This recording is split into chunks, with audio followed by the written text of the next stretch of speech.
Hoje eu vou trazer para vocês aqui uma companhia que eu não estou tão acostumado a trazer aqui, que é a Marco Polo. Uma companhia que acabou caindo muito no gosto dos gestores, muito também porque o fundo do Alaska Poland, né, que é do Henrique Breda, do Luiz Alves, tem, ou pelo menos até onde eu me recordo, tinha a Marco Polo lá no seu portfólio. E eles têm algumas teses por detrás, tudo isso eu quero trabalhar com vocês, mas antes, claro, vamos falar dos resultados e no final eu vou falar um pouco das minhas expectativas a respeito da empresa e, claro, você depois aqui nos comentários fique totalmente à vontade para concordar ou discordar de mim, afinal de contas, com o seu comentário aqui embaixo, com certeza o canal vai conseguir crescer e nós agradeceremos em termos de conhecimento. Nesse sentido, eu já quero trazer vocês aqui para a gente começar a trazer um pouco do que a companhia trouxe, né? Eu não quero começar pelos números, porque os números, enfim, eles não vão dizer tanta coisa para a gente. O por que o resultado foi aquele, né? Se você for falar, a margem subiu um pouquinho, a margem caiu um pouquinho, não é exatamente isso que eu estou preocupado. Eu quero entender um pouco da análise que a própria companhia fez dos seus resultados. E aqui a gente vai dividir em grandes termos a parte BR, que é a parte Brasil, e a gente vai fazer a parte também do exterior, tá bom? Então, para a gente começar com a parte brasileira, eles comentam aqui já que, historicamente, nesse primeiro trimestre, eles têm uma atividade mais intensa do ponto de vista de clientes rodoviários pesados. Por quê? Porque eles buscam receber seus veículos novos ao longo do ano para utilizarem nas festividades de final de ano. Ou seja, você faz o pedido agora, ou seja, vamos colocar aqui no mês 1 até o mês 3, né, que seria esse primeiro trimestre, para só lá nos meses 9 a 12, que seria esse segundo momento aqui, você efetivamente receber. O que acontece, né? Algumas pessoas não sabem disso, mas aqui o canal é exatamente para te ajudar. Na DRE, que seria o demonstrativo de resultados, nesse primeiro momento, assim que os pedidos entraram, você, entre aspas, você já vai faturar 100%. Ou seja, significa que o resultado que você receberá dessas vendas, ele já será computado inteiramente aqui. O que acontece? Eu gosto muito mais de olhar a DFC, né, que é o demonstrativo de fluxo de caixa, porque lá nós vamos ter efetivamente a noção de como que foi o recebimento do dinheiro. Por quê? Porque pode ser da seguinte maneira: você fez o pedido ali no mês 1 e você faturou aproximadamente, vamos colocar aqui, ó, 10%. Aí você caminhou um pouco, chegou aqui no mês 3, você faturou outros 20% daquele total que você tem que receber ali dos seus implementos rodoviários, ali dos seus chassis, que a Marco Polo é bastante forte. Vai chegando ao longo do tempo, chega lá no mês 9 e aí você recebe, por exemplo, outros 50% e aí chega ali mais ou menos no mês 11, você pega aqui o final e recebe os outros 20%. E aí o que acontece? A DRE, ela não vai mostrar isso aqui para mim, a DFC vai mostrar. E o que acontece? Muitas das vezes você acaba tendo um descasamento aqui entre aquilo que foi contabilizado pela DRE e aquilo que foi contabilizado pela DFC e acaba dando um descasamento. E tudo isso aqui eu estou te falando porque é uma dinâmica muito própria da companhia. E o que acontece? Pode ser que ela tenha reconhecido, por exemplo, agora uma maior quantidade de pedidos, um faturamento um pouco maior, só que isso só vai refletir no caixa da companhia lá para o final do ano, quando eles começam a entregar todos esses veículos novos aqui que foram comprados no começo do ano, tá bom? Isso é importante você saber para que ao longo do ano você não tenha nenhum susto. Por isso que eu sempre vou fortalecer aqui para vocês a ideia de que é ideal você não olhar um trimestre isoladamente, mas acompanhar toda a evolução da companhia ao longo de anos para que você consiga sempre fazer um comparativo, se o rumo que ela está traçando é positivo ou se é um rumo negativo em termos de receita, lucratividade, margens e outras coisas, tá bom?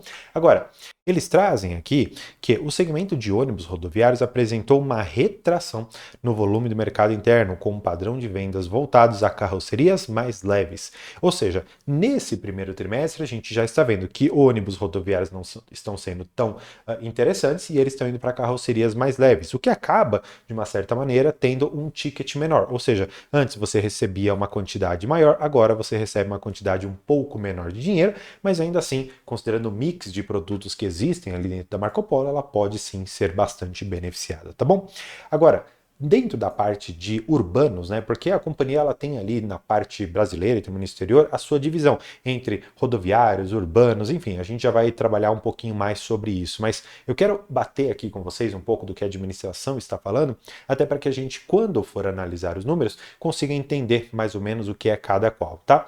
Na parte de carrocerias urbanas, né, que eles trazem, o mercado segue pressionado com as restrições no mercado de São Paulo, que limitou a entrada de novos ônibus movidos a diesel. Ou seja, pensando nessa questão da migração para os ônibus elétricos, né, você já começa a ver que a Marco Polo ela acaba sendo prejudicada nesse ponto. Claro, ela pode sim ter no futuro, eventualmente, uma carroceria que vai se adequar a esses ônibus movidos a eletricidade ou, enfim, a hidrogênio, né, depender qual for o combustível, mas o fato é que isso está, no momento, trazendo algumas restrições e pressionando um pouco a questão do volume de vendas. Até por isso que é interessante que a empresa ela consiga ir para fora, que ela consiga ampliar o seu escopo de países e exatamente é isso que ela está fazendo. Só que antes da gente passar para os outros países, né, tem um item que eu gosto muito de falar, porque isso daqui foi batido em todos os podcasts, todos os analistas, eles falam sobre esse programa federal chamado Caminho das Escolas. Por quê?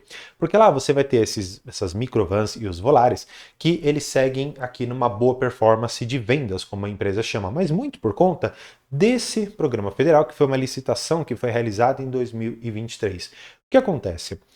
Durante o ano de 2023 e 2024, houve bastante oscilações aqui, porque eles entregaram uma coisa, depois foi um pouquinho menos, enfim, foi toda uma bagunça ali durante 2023 e 2024. Agora, em 2025, eles já começam a ver um pouco mais de estabilidade. Tanto é que é o que eles trazem aqui pra gente. Ele coloca que o ritmo de entregas do programa Caminho das Escolas, ele deve permanecer mais constante ao longo do tempo, ao longo aqui também dos trimestres de 2025, sem variações abruptas, como aquelas que foram vistas no ano aqui de 2024.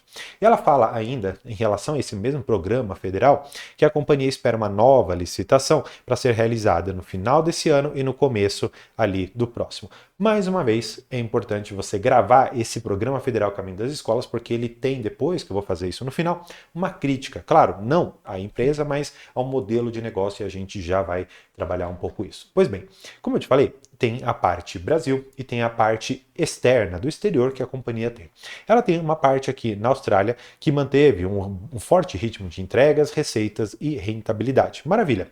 Na Argentina, eles ainda tiveram uma tendência de recuperação dos resultados que começaram ali a aparecer no finalzinho do ano de 2024. E eles acreditam que haverá uma boa oportunidade para eles conseguirem ganhar a participação de mercado e, claro, trazer resultados positivos para Marco Polo Holding, né, vamos dizer assim, para aquela que vai consolidar todo o valor.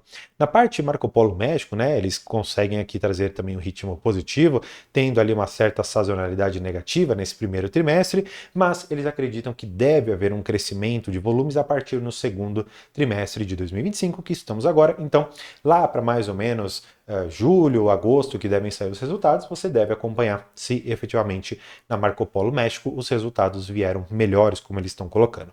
A Marco Polo África do Sul também manteve resultados positivos, com sazonalidade um pouco negativa, mas que eles devem melhorar os resultados ao longo também de 2025. Por fim, a Marco Polo China reverteu um resultado negativo que eles tinham, reportando um lucro líquido no primeiro trimestre de 2025. Ou seja, aqui realmente nós tivemos uma volta por cima, né, em termos de resultado, e isso acaba sendo muito positivo.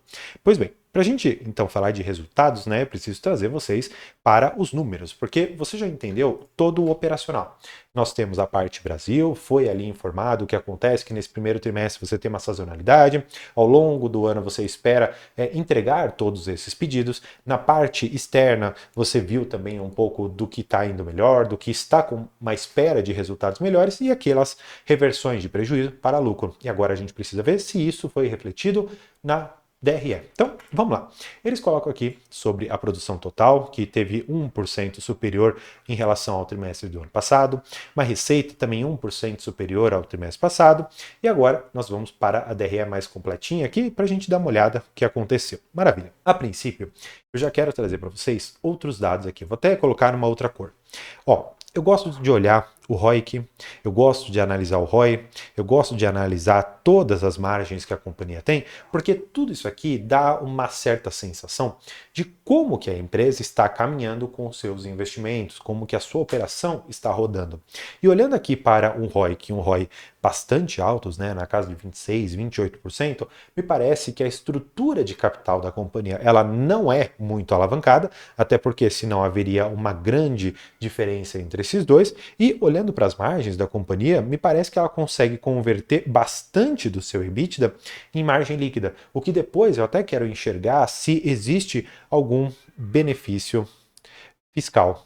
Porque se houver benefício fiscal, isso daqui vai me chamar a atenção, porque se esse benefício ele não mais subsistir, como é que será que a empresa ela terá os seus números? Quero dizer, se hoje eventualmente ela estiver pagando uma alíquota de imposto de renda de 7%, como será se ela eventualmente começar a pagar os 34% que normalmente as empresas pagam? Será que ela será tão competitiva quanto as outras empresas? Será que ela continuará tendo a lucratividade tão alta quanto ela está tendo? Bem, tudo isso eu quero depois dar uma olhada com muito mais calma, mas claro, já fica aqui a minha chamada de atenção para esse item que é importante, tá? Agora, na questão de lucro, né, é sempre bom olhar o lucro por ação.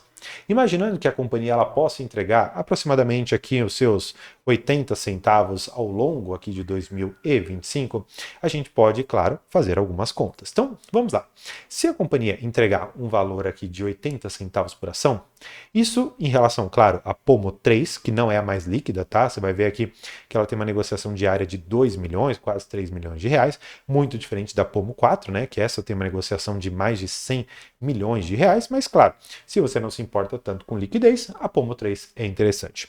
Pensando que ela possa entregar, talvez, 100% do seu resultado, mas vamos colocar aqui, ó, 70 centavos que ela entregue dividido por esses 5,46, né, para a gente ter mais ou menos um yield, é uma companhia que possivelmente entregaria algo perto dos seus 13% de dividendo, 12,82 para ser específico. Não tão longe do que ela já vem entregando. Só que você bem deve colocar um prazo mais longo para essa companhia e perceber que ela já custou muito menos, já chegou ali a bater os seus 6,87 e desde então caiu 23%. Pois bem, nós sabemos agora que a companhia já está numa precificação minimamente razoável, tá? Não está ali no seu topo de 6 e pouco, quase R$ 7, mas também não está naquela barganha toda, mas pode ser, claro, uma estratégia interessante. Pois bem, voltando aqui para o documento, né, que eu acho interessante, olhar um pouco dos seus números, comparando ali trimestre contra trimestre.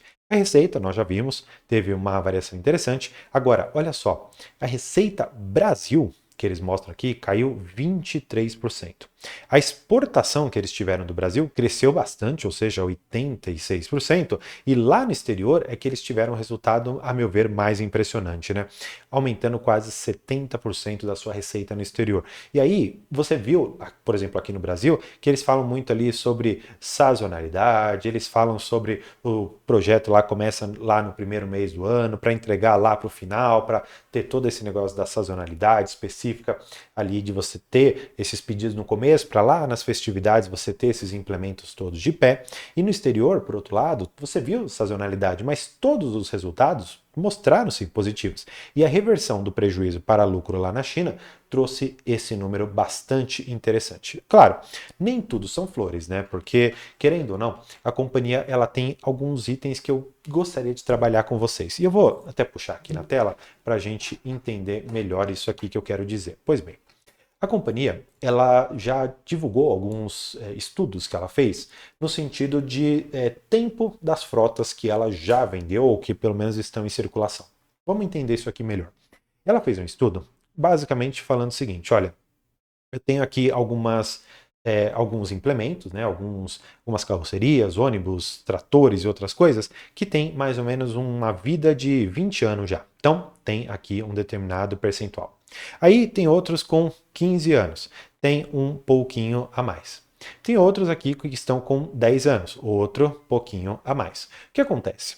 Eles estão estimando que toda essa frota aqui, ela será renovada. Então, a renovação é algo muito importante para eles, porque esses caminhões, esses ônibus, essas vans e tudo mais, a princípio deveriam ser renovados, e isso demandaria toda uma atenção para você produzir mais e mais. O que acontece? Apostar nisso com uma economia não tão pujante quanto a nossa e imaginar que alguém iria assumir um financiamento com as taxas de juros que nós temos hoje, acaba sendo até um pouco difícil de acreditar, porque você bem sabe, caminhões, ônibus, essas coisas, elas não são baratas. De outro lado, e aí eu vou até colocar de uma outra cor para a gente entender a dinâmica da companhia, ela aposta muito na licitação. Ou seja, é um processo público em que as pessoas ou empresas elas são chamadas para oferecer um determinado serviço, um determinado produto. No caso da Marco Polo, ela está apostando muito nesse programa federal do Caminho das Escolas, em que ela vai fornecer aquelas vans e outras coisas. Fato é que apostar que ela vai ganhar essa licitação já é um pouco prematuro. E a gente ainda tem que considerar outra coisa. E aí, para isso, eu vou voltar aqui para os resultados só para mostrar uma coisinha para vocês. Ela mostra aqui a questão da produção de carrocerias de ônibus aqui no Brasil, coloca aqui um pouco do seu total. Ela fala aqui um pouco também do quanto que a própria companhia fez. Só essa conta aqui, eu já fiz para vocês, dá mais ou menos aqui um market share na ordem de 45%. Portanto, o que a gente consegue extrair? Primeiro, que ela tem uma grande participação de mercado e não à toa, porque existem margens altas, como eu já mostrei para você, de margem bruta, margem líquida, margem EBITDA. E essa maior lucratividade com uma não tão alta barreira de entrada, muito provavelmente vai atrair alguns investidores para eventualmente tentar concorrer com a Marco Polo e ganhar essa licitação, oferecendo talvez um menor preço, um produto um pouco melhor, alguma coisa do gênero. Então, é importante você perceber que existe sim um mercado endereçável muito grande que a Marco Polo hoje, a princípio, navega mais ou menos sozinha, mas não me parece que será para sempre. E outra, ela deve contar com essa licitação eventualmente até ali mais ou menos 2027, 2028, considerando que ela ganhe essa que vai acontecer no final desse ano e no começo do próximo. Imaginando que ela vai ter essa receita por mais ou menos ali, mais ou menos 3, 4 anos, será que é razoável você pagar esses múltiplos que a ação negocia hoje? Parece, pelo valor nominal, que ela está barata. Entretanto, imaginando que ela não consiga colocar de pé essa tese de ganhar a licitação e, de uma certa maneira, com o cenário Brasil, ela não consiga que essa renovação seja tão forte quanto ela está esperando, quais resultados virão para a empresa? Eu não estou querendo aqui, já para a gente encerrar, colocar uma pedra em cima dessa companhia e dizer que ela não é boa. Na verdade, sim, ela é uma excelente empresa. Agora, eu faço aqui algumas provocações para, pelo menos, te colocar a pensar. Se você não concordar comigo, tiver uma outra visão ou tiver um estudo mais aprofundado, por favor, compartilhe aqui com o canal porque será fundamental. Agora, tenha isso daqui como o lado negativo e considere tudo que eu comentei no começo do vídeo sobre o operacional e o financeiro como os lados positivos. E sopese, veja aquilo que faz mais sentido para você e tenha ou não uma participação. Deixe o seu comentário aqui embaixo e antes de sair, conheça esse vídeo para você continuar seus estudos. Por hoje é isso, muito obrigado e tchau!